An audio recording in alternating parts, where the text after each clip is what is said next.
என் பெயர் வி. ரோஹித் செந்தில். நான் 5ஆம் வகுப்பு படிக்கின்றேன். உலகமே ஓசோன் ஓட்டையால் வெப்பம் அதிகரிப்பதை எதிர்த்து ஓங்கி குரல் கொடுக்கும் நிலையில் இயற்கை வளம் பெற்ற அதை நாம் உணர்ந்துள்ளோமா?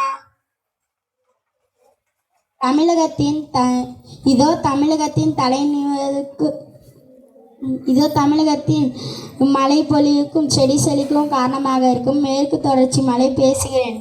என்னுள் இருக்கும் வளத்தை வெட்டி வீழ்த்தியதே தட்ப வெப்ப நிலை தடுமாற்றத்திற்கு காரணம் என யாரும் உணர்ந்ததாக தெரியவில்லை.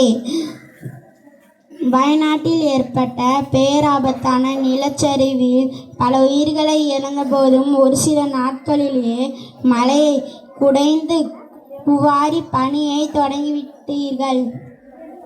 நான் இங்கே இருந்தால்தான் காவேரியும் தாமிரபரணியும் என்று மறந்துவிட்டீர்கள்.